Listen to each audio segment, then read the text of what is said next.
So, thank you, Ian. And in order to get your attention this evening, I'm wearing a Britney Spears headphone, please note. I've got a second-hand podium, and I've trimmed my speech to the bone, okay? So hopefully, are you with me? Yeah. Right. So let me start. So first of all, a very warm welcome and good evening to all of you, members and guests, because this is ANZ's 8th consecutive year of being event partner. And for those who don't know what event partner is, it's extremely important. It means that we're a really valued sponsor and delighted to be a partner at this great event, which is held every year. As noisy as you are, now, I'd like to extend a very warm welcome to all of you here tonight, and of course, especially to our great clients here this evening. Many of your clients are here tonight. As you know, London and Melbourne have played and continue to play a real leadership role in banking the global resources industry, in partnership with many of you. ANZ has proudly financed many mergers and acquisitions over the years, and we look forward to further building on those relationships to help shape what we think is certainly an industry of the future. And I think from a personal note, I can see this industry is a fantastic industry and one of the future, and you all really work in an exciting industry. And we also believe at ANZ that the ground is fertile for additional growth and investment in partnerships. By further leveraging the power of data and technology, we know that we can help deliver for our clients and for the communities and countries in which we operate. And we look forward to continuing to work with you. And now, on to the highlight of the evening. Hopefully that was short enough. Those of you who were here last year will be pleased to know that we have a new format, which I think, hopefully, will keep your attention this evening. I know you like to set us all a challenge. Tonight, we have a fascinating In Conversation segment lined up for you. We'll be hearing from Kerr. He's the Chief Executive Officer of global mining and metals company, South32, a company that, although relatively young, has already made its mark through outstanding performance and leadership. So really well done, Graham. Appointed in October 2014, so not that long ago, he's overseen the successful development of the company following its listing in May 2015. Born in Perth, Western Australia, Graham graduated in business before starting his career at BHP, where he developed a strong track record in global resource development and worked in a range of operational and commercial roles. And in the few years since South32 was established, I think Graham's every right to be very proud of the company's achievements, but he makes no secret of the fact it's only the beginning of what the journey of change will be. So it does sound exciting. And I'm delighted that joining Graham on the stage will be Lionel Barber, who all of you know is editor of the Financial Times. He's been with the FT as editor since 2005, and he told me earlier, I only had to mention 3 or 4 things, so I'm just going to go for the 3 or 4. During his 20-year career, he's covered the end of the Cold War, the Gulf War, and several US presidential campaigns. He's interviewed many of the world's leaders and captains of industry, including, of course, Donald Trump and Angela Merkel, and I bet Donald was very interesting. So, members and guests, please join me in welcoming Graham and Lionel to the stage and to the Melbourne Mining Club dinner here in London. Welcome. Well done. You did a good job, thank you.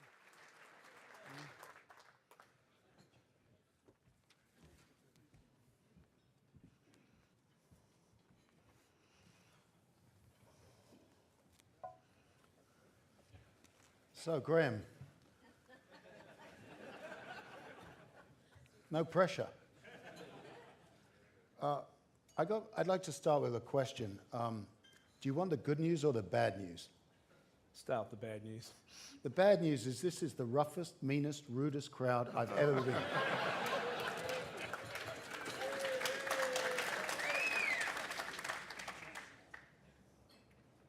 The good news? The good news. Hey, whatever you do, whatever you say, you've got to be better than Alexander Downer.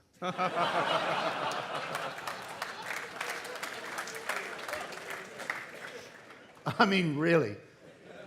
Have you got your baggie? No, don't have my baggie. Okay. No. Graham, 3 years back, you gave up a lifetime career in the machine. The machine. And you joined this South 32. which you describe as a start-off. Now, we're going to talk about leadership, we're going to talk about the industry, but I just want to start with South 32. I mean, who came up with a name like that? Well, Lionel, it is funny. We have heard all the stories about the name, and they range from it's a vodka, to it's a nightclub, to it's a restaurant. And I guess it was interesting because we had a set of assets, if you like, that most people didn't really understand when they were owned by BHP Billiton. And we had quite a geographical spread, but we had a predominance in both Australia and Africa. So rather than actually going to pay a consulting firm a lot of money to come up with a name, we made the decision to actually run, if you like, an internal competition with our employees. And the funny thing about the competition was all the South Africans and people from Mozambique had very African names. All the people from Australia had very Australian names. But one of the guys, David Richardson, who was working on the project, came up with a name to try and join the two together. And his name he came up with at the time was 32 South, which is basically the line of parallel, a line of latitude that joins our two major operating centres, with the premise being that together we're better. And that really just resonated well with our people. Oh, yeah, but you've got a problem because 32 South, I mean, 32, it's going to confuse people on the stock exchange, and your finance director objected to it. Well, yes, Brendan Harris is sitting at the back of the audience back there, and the first thing when we said our ticker was going to be S32, he says, "You can't do that. My wife used to be in that game. There's no way she'd put a number in. Everyone will be making mistakes." But it's worked. It's worked well for us. And look, we started day one trying to be a little bit different, and we think the name was a good starting point. Okay, so first decision, incoming CEO, you saved money, and you didn't do what PwC did, which was call themselves Monday. You passed the test, Graham. That's fantastic.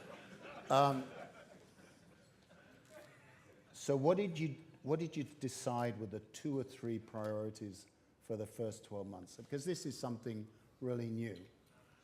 Yeah, look, without a doubt, Lionel, the priorities, if you like, for us was to basically survive on day one.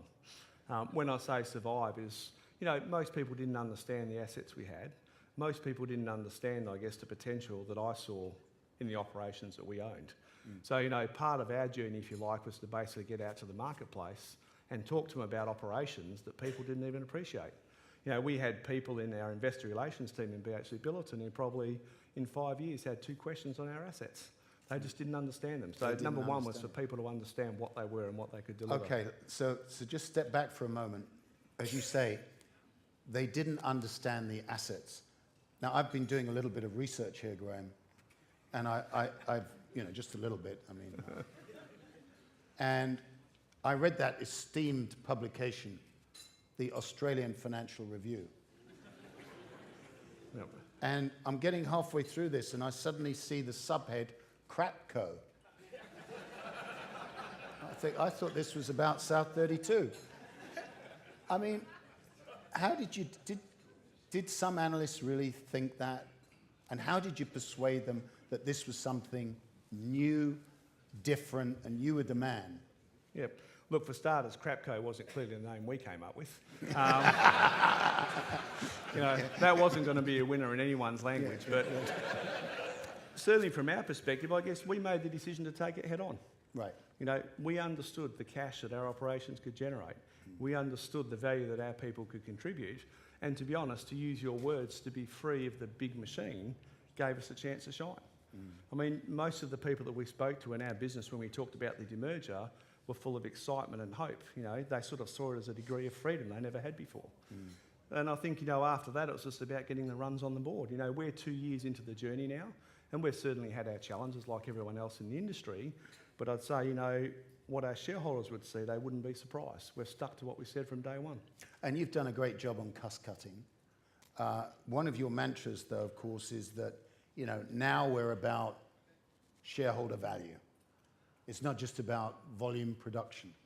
But I just wonder whether I'm looking at St. Augustus, which is, don't make me kind of virtuous just yet. Look, that's an interesting way to put it, to say the least. Look, what I would say is, when we... I'm not saying you're saintly. No. But what I would say is, look, the industry as a whole, and everyone in this room is guilty of this, and all the global mining companies are, you've had the world's biggest boom in mining driven by the urbanisation of China, yet the majority of mining companies have created negative TSR. And the reason they've done that is because they're terrible allocators of capital. So from day one, that's been a big focus on us. How can we allocate capital in the right way, and how can we focus on value over volume? And I think that was a bit of a unique story at the time, but the problem is the market just follows. Right, Graham, I mean, as you've got to know me over the last couple of weeks, I can be a little bit cheeky. So we're talking about allocation of capital, but you were CFO of BHP the machine. Yep. I mean, were you not partly responsible for that misallocation of capital? Yep.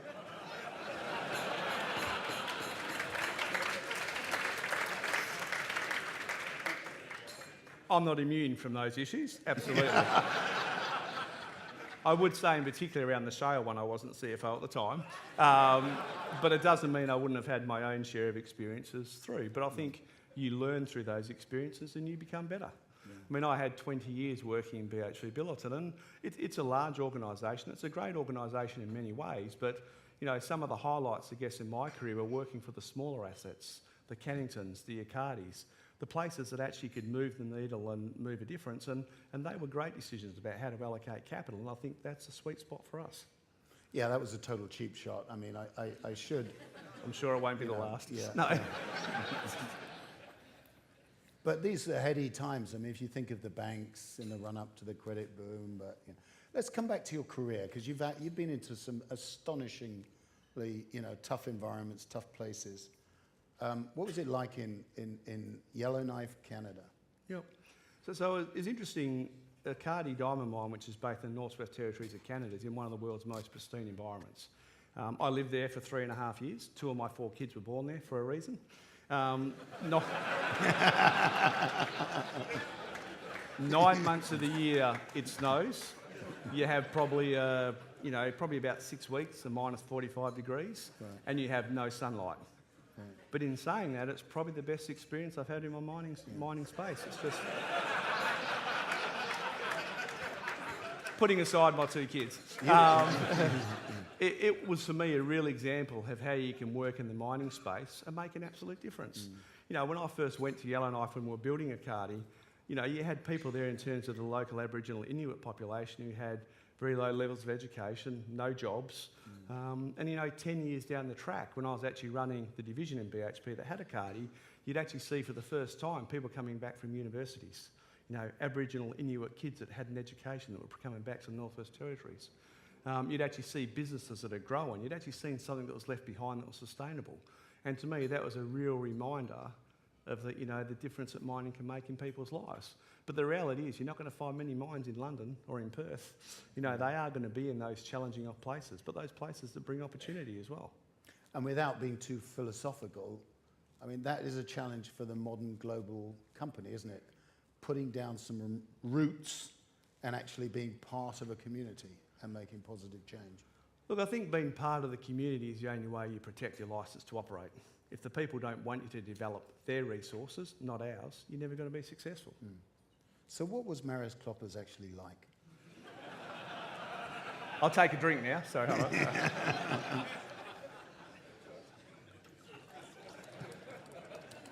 Look, a big glass.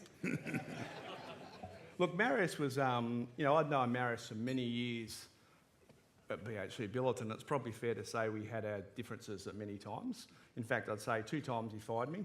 1 time he actually asked me to leave the offices. But I'd say, you know, as the CEO of the company, I had a really good relationship with him. And people have this impression of Marius as a very hard person, very high intellect, which he is, but he's also a very caring person. And he loves poetry. No, sorry, that's the wrong person. Sorry. What he does love is pushing people. Yeah, and I like saw that. Yeah. And I enjoy the fact that he pushes people. What did you learn from him? Look, I learned a lot of things. In all the leaders you work for, you see some things that you think are great. You see some things that you think, oh, I'm not going to do that, that's not me. But I think in the end, you choose a balance from all the different people you work for. I guess what I learnt from Marius is that absolute, you know, just strive to deliver. And if you believe you're right, go after it. Because one of the challenges in our industry today is most of your investors and most of the people in the industry have such a short-term focus. And the reality is you're not going to create real value for your owners if you have that perspective. Now, Graham, we're obviously here amongst friends. So You could tell us one thing that you wouldn't have done that you saw him do, just one thing without being overly indiscreet, just because I'd like to learn as a leader.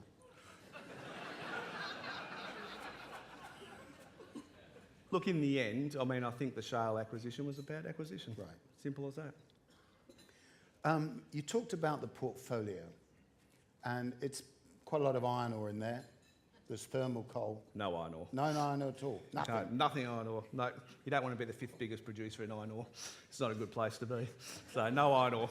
But you got thermal coal. We have some thermal coal. But you're supposed to be a green person. Yep. Look, we certainly, I mean, maybe taking one step back here, I mean, energy is becoming more complicated. Right. There is no doubt that in our belief as an organisation, and personally I believe in climate change, you know, we have a thermal coal... Have you told Donald Trump that? Don't think he'd listen. But look, we have a thermal coal business today in South Africa. We're fully committed to not building a new basin in thermal coal, but we do believe it plays an important part in South Africa's, you know, economy today. And it will play a part in places like India's development, but to be honest, it's very hard for a public company to continue to own thermal coal. It's becoming more difficult every year, and that's just a fact of life. But if we look at the portfolio, as I understand it, having looked at some of the notes here, I mean, the important thing is that actually some commodities like cobalt, lithium, copper even, these are becoming relatively more important as we move into this green revolution, right?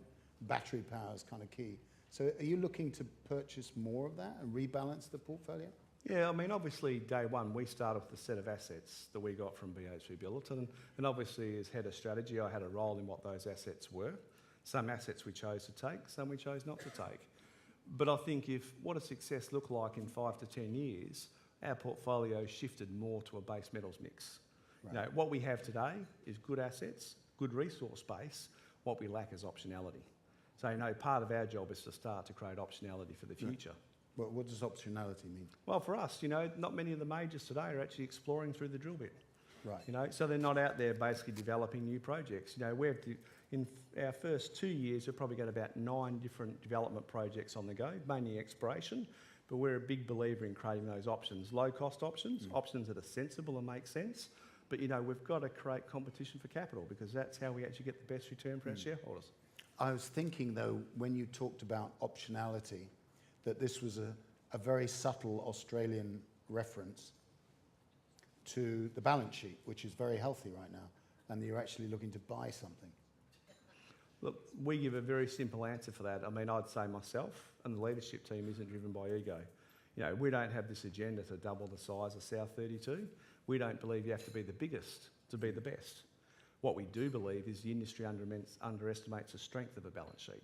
Right. You know, we'll protect the balance sheet importantly, but we're also not afraid to go out and do things if it creates value, but it's certainly not ego-driven. Right, okay. Graham, you've also, one of the marks of your leadership at South 32 is you've talked about better gender balance in the workplace. Can you tell us a little bit about that? Yeah, I mean, you know, mining does tend to have a bit of a macho image.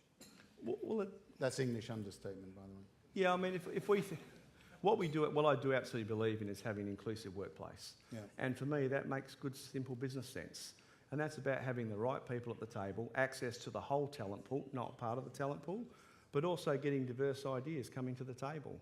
And if you think about South 32 today, we have 2 challenges in that space. One is in South Africa. You know, we've got to do a lot more work to really transform, because that's absolutely the right thing for us to do, and we're pushing that hard. And across the rest of our business, we still have a gender inequality balance. And we're working hard to try and fix that, because today, you know, we don't access that talent pool that's available, and we're not going to be the best company we can be until we do that. Right. I mean, are you working on informal targets or quotas? Look, we certainly, the way we describe it, in South Africa, obviously there's legislation around what you're trying to achieve. Our objective is to do better than that. When we think of where we are in Australia, our objective, we have some short-term targets that we have internally, but I think more importantly, we think our workforce, wherever we should operate, should represent the background demographic. And we're not there yet today, and that's where we want to get to. Right. Operating in South Africa is complicated. As you say, it's partly an inspiring story of what's happened since '94, but also a difficult story with the government increasingly, it has a big and important role. So how have you been honing your diplomatic skills? There's a good story there. I've just got to think about how much I tell you. Certainly when we started... I don't want to just see ankle. I need a bit more. When we started the demerger process, it was a real challenge for us because we made the first visit to South Africa to go start to engage with the ANC. And, you know, a couple of comments that really landed well with me was one, when we first met some senior people in the ANC, was the comment, your money's built on the back of stolen African money. So that sort of set the tone. The second thing is when we spoke to the media, the feedback we basically got was that, look, we haven't spoken to someone senior from BHP Billiton until Chip Goodwin, well, probably the last time was just before Chip Goodyear left. So we had no real presence and relationship in South Africa. So I think that's a lesson that I learned, that we sort of left the community and one of our host countries behind there. So, you know, we probably spent about 12 months of trying to build that relationship through trust. We spent 12 months of honest, real dialogue about challenging about what we thought the future would look like.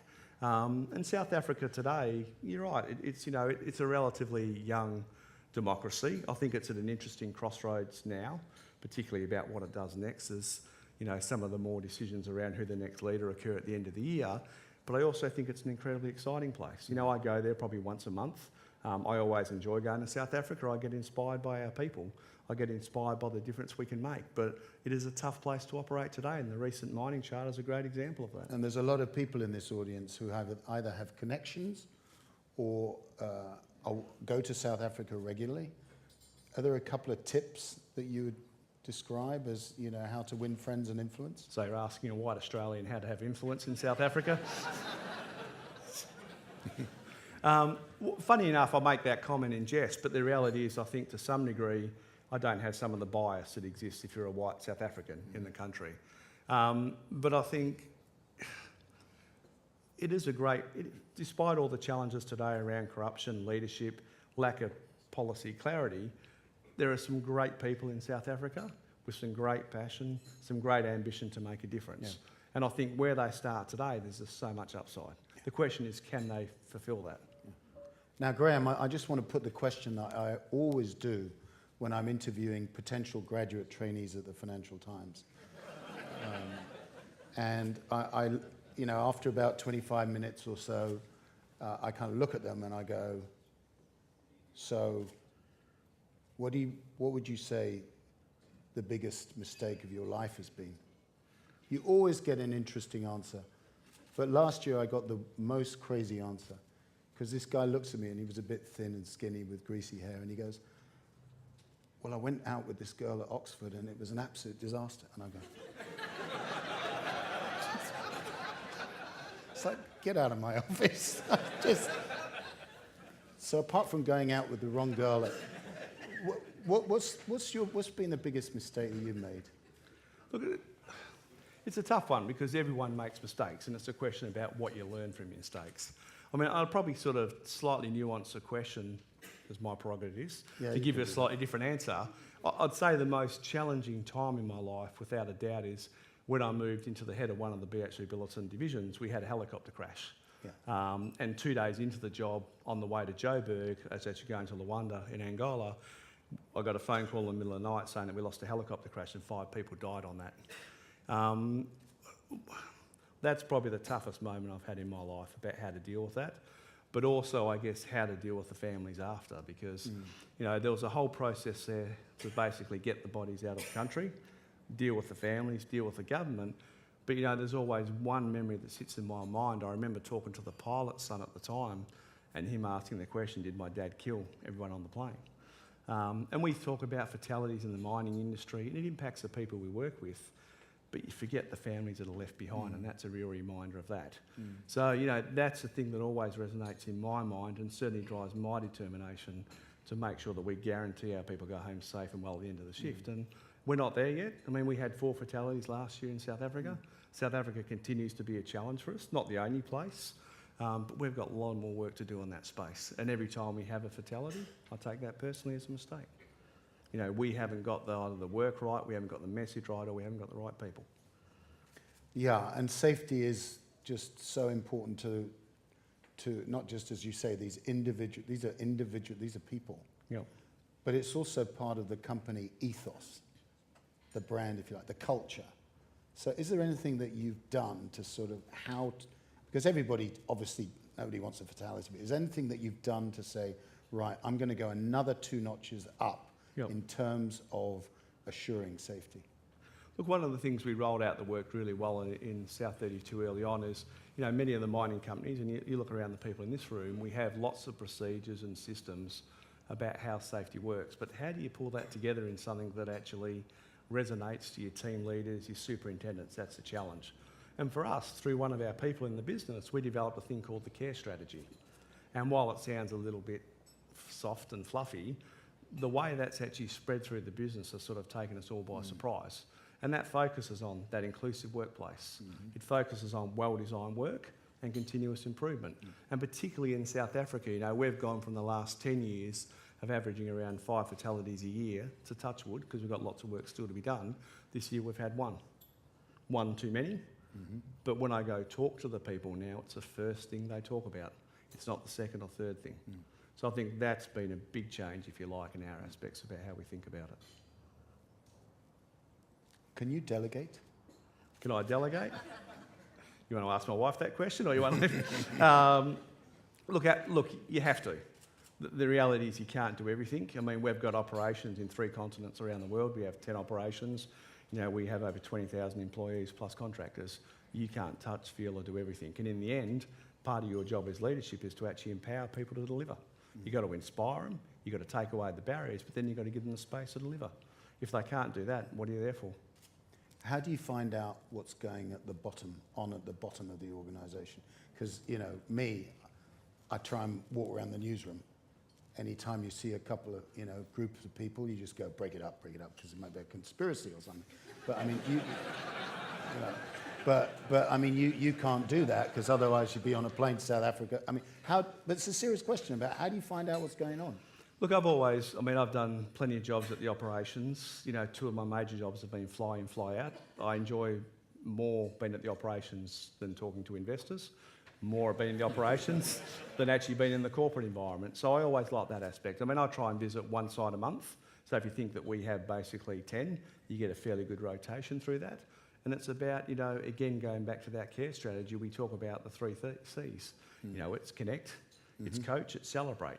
So making sure wherever you go, you have that. And a great example we have of that, I was at Hillside in January this year, and I always try to get together a group of young people coming through the organisation and have an informal chat.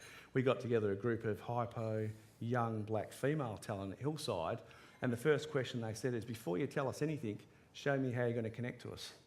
You're the CEO, how are you going to connect? And your response was what? Well, talk to you a little bit about myself.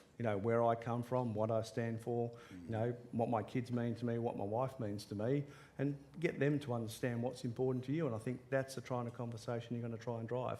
So the more you talk to people through the ranks, the more you have a sense of what it feels like. And how do you know whether you've connected or not? You can tell when you talk to someone. I think everyone has a skill.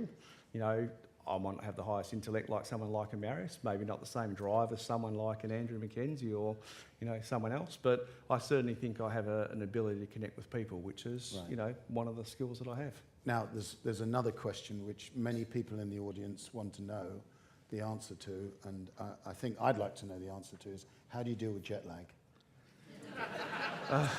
Well, I'm feeling it now because I arrived last night and we had an operational issue last night, so I've been up since 3 o'clock this morning. Look, I think in the end, funny enough, as I got older, jet lag's actually become harder. I never used to feel it. But I guess have a routine is when I land somewhere, I try and exercise for the first half hour to get in the time zone and then just push through the day. What kind of exercise?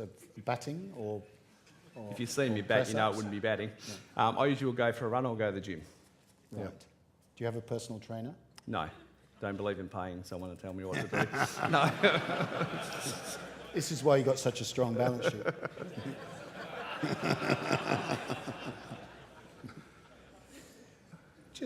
Let's just go to the geopolitical scene at the moment. Am I wrong or right in saying that there seems to be a a lot more government intervention these days in the mining sector and natural resources. I mean, if you think of Indonesia, the Philippines, we mentioned South Africa, or is it just is it a cycle or what? Look, I think it's more than the developing worlds that you spoke about. When you think about Australia, where you had the super profits tax, the MRT, then you've had a recent, if you like, re-grab at royalties, if you like, looking at the iron ore players. I think it's a natural tendency of where governments are going. They've got a very short-term focus, and when they need to plug the hole, they go after the people with the deepest pockets. And I think, the only way that we'll protect ourselves from that in the mining industry is actually building a strong relationship with the people where we invest. That's with the communities, it's with your employees. They're going to become your best ambassador. But every country in the world is facing those challenges. Are there any, which would you say is the toughest country? Look, I think without a doubt at the moment for us, South Africa would be the toughest country, just because, the whole new mining charter has brought a whole new degree of political instability. Now, what we do as a sort of climax, which I kind of warned you about, but I didn't completely warn you. I'm trying to think about what this conversation was now. I love to do a little short, long. So I give you a subject or a person, and you have to choose, because you're a finance guy, you understand markets. You either go short if you're negative or long because you're positive, right? So we're just going to do about 5 or 6 things, right? Yep. Good. So, I mean, an easy one at the beginning, right? Copper. Long. The ANC.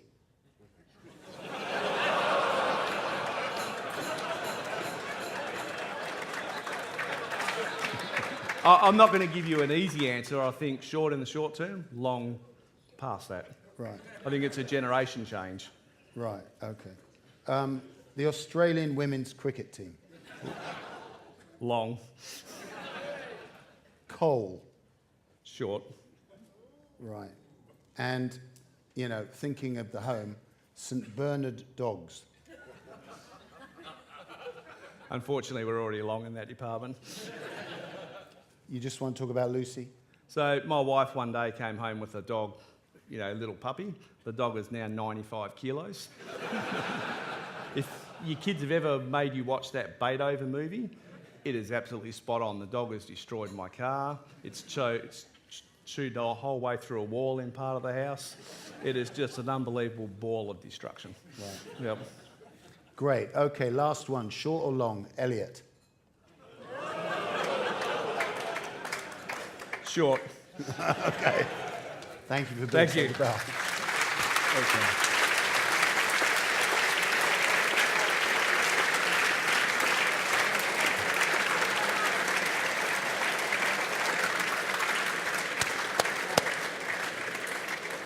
Graham, I think, I don't know, I think you should give him another round of applause because he was a real sport, right?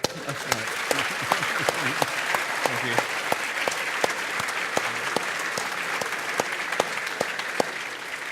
Okay, great. I think you're happy to take 1 or 2 questions from Absolutely. the audience. Yeah. Yep. Okay, yes, sir, at the back. Oh, no, you're the guy holding the mic. That might be the easiest question I get. That's all right. Yeah. Right, over there, yeah. Hi, Graham. It's Conrad, BCG. I Graham, remember you, Conrad. very good. How are you? Graham, talk to me a little bit about disruption and competition in the mining industry. Who you look over your shoulder to, who you seeing catching up, who's driving change? Yep. Yeah, it's a good question, Conrad, and I guess after 2 years of being in play, in terms of a new company, we've made the conclusion that if you think about the next disruption in our space, I don't think it's going to come from the industry. I think technology, I think the industry internet has a lot to offer, but I don't think you're going to get it out of the current players because, you look at some of the simple things we're doing around truck autonomy, you're retrofitting technology to an old piece of equipment. We're starting to engage with people like GE. We're starting to look at other things that people are doing outside the mining industry to try and make that big next leap in how you use technology because I think it's untapped in our industry. Okay. Yes, there's a question at the back right there.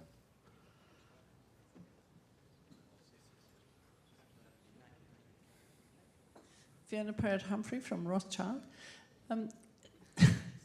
So South 32 is presented as this lean and mean operation against the big, fat, slow, big miners. Somebody mentioned to me that the management team have an arrangement whereby they only work 9 out of 10 days. So they take Friday off every second week. Is that an apocryphal story, or is that true? Well, let's maybe answer the question a couple of ways. Is one, I guess we don't focus on the other mining companies. We focus about what we do. So I wouldn't certainly say they're slow or fat. They'll do their own thing. We'll try and do ours. What I would say is we have a different set of assets than some of our competition, so they need to be run in a different way. We don't necessarily have a set 9 and 5 roster, and I certainly can't think of the last time I did a 9 and 5 roster in the Perth office. But what we do encourage our people to do, and we do believe that people are going to make the difference, we give people the opportunity to sort of choose their work schedule to a degree. So a more flexible workplace. You know, if we look at that today, do I actually see that driving results? Absolutely. Do I think we still have occasional abuses around the edges? Absolutely. But part of our job as leaders is to weed out the people who abuse that. I actually think it's a bonus, not a negative.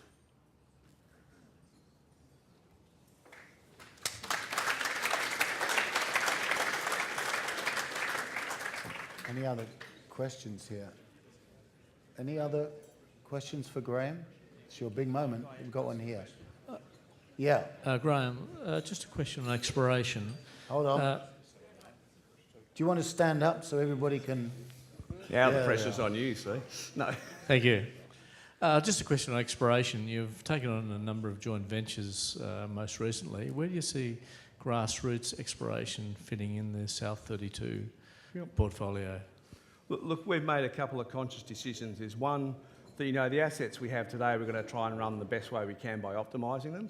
But the reality is we're short of options today to compete for future capital. So one of the things we've got to do as a leadership team is create competition for capital. What we do believe is that not many people are out there exploring today. So, you know, we do have a strong balance sheet. We do have good technical capability.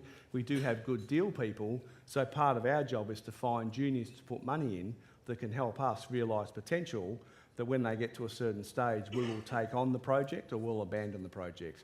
So we probably have about somewhere between 8 or 10 either running today or in discussion. I'd like to think we have another 4 or 5 over the next 6 months, and we continue to cycle those programs because there's just not enough exploration going on.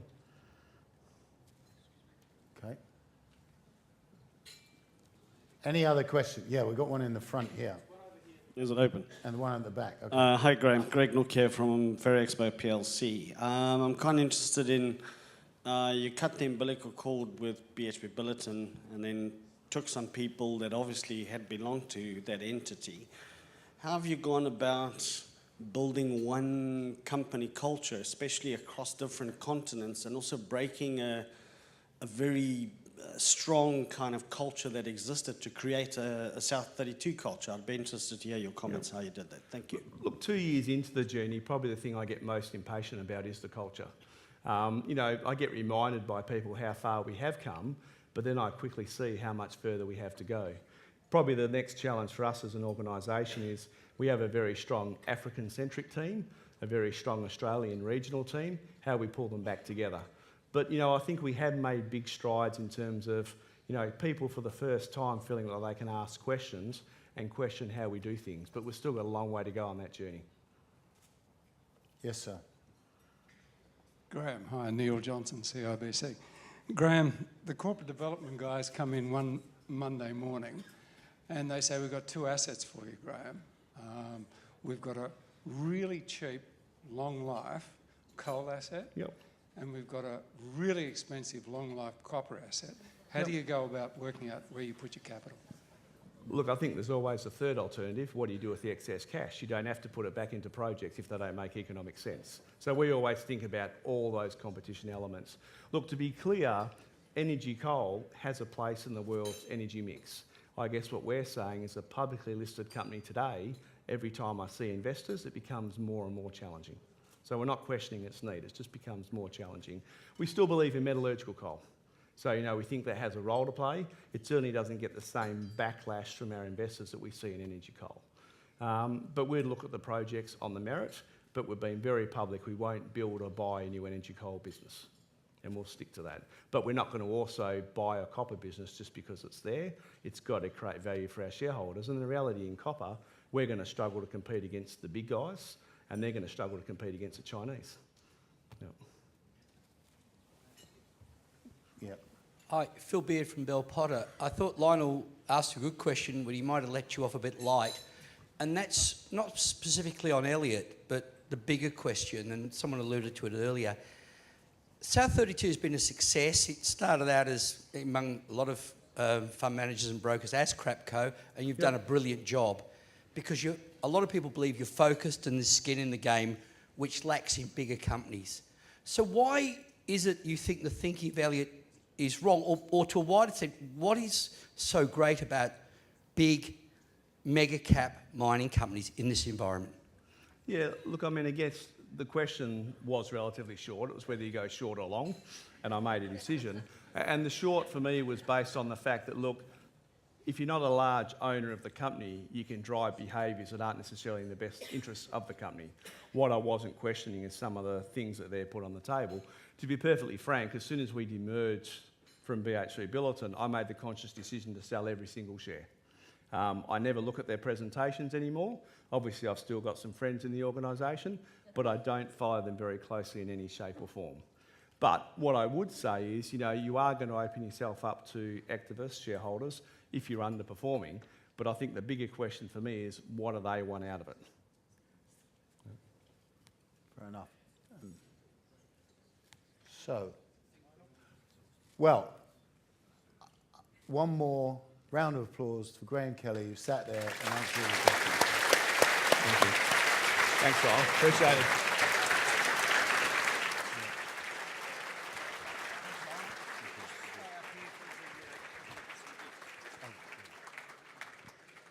Well, thanks, everybody.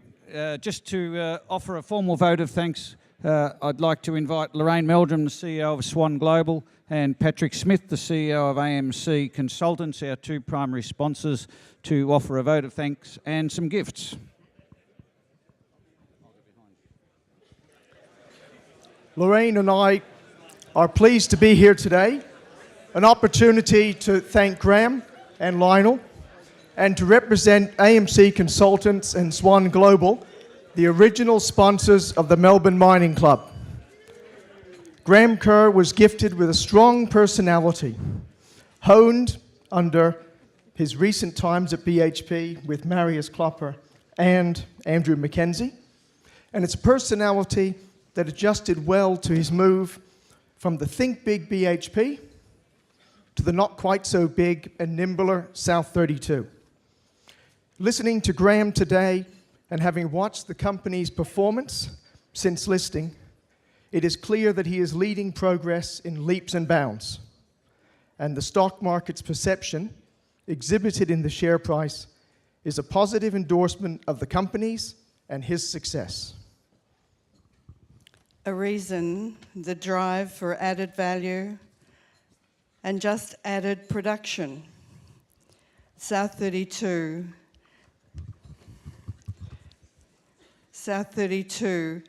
is now trimmer and with more profit than when it started. To help ensure this outcome is ongoing, Graham is well known for his handling good people around him and letting them get on with the job.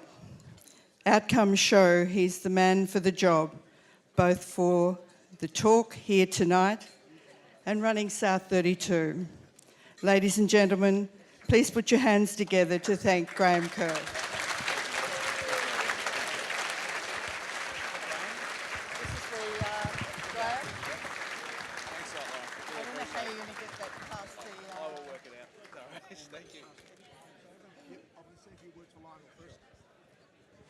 Finally, Thanks, ladies and gentlemen. did you just turn that off? Okay, so quickly before we get tucked into the cheese or dessert, whichever it is, I'd also like to say thank you to Lionel Barber for hosting the Q&A session. It's great.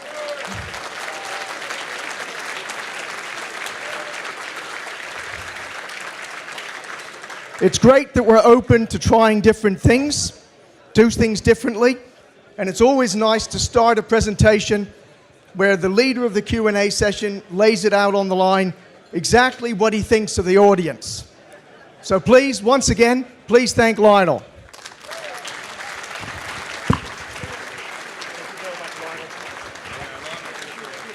Yes? Hold it up for some photos.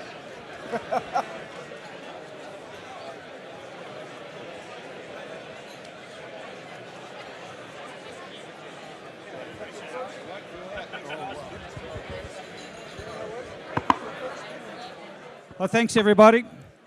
And just some very brief closing remarks, if I could have your attention for just about 10 seconds. Thank you. Thanks everybody. Just a couple of closing remarks. I disagree with Lionel somewhat in that he made a very nasty derogatory remark about the Financial Review in Australia. I must admit, it was never like that during the 20 years that I was there. Now, for any more information on the Melbourne Mining Club, you can go to our website at melbourneminingclub.com. We'll have an audio link of this presentation up on the website tomorrow. Our photographer, Carly Adby's been taking pictures all night. She'll have pictures up on the website as well tomorrow. Members and guests, it's been a pleasure to bring you the 11th Melbourne Mining Club in London. Please enjoy the cheese and biscuits, the company of your colleagues, and of course the wine. And until we see you here next year, please travel safely. Thanks everyone.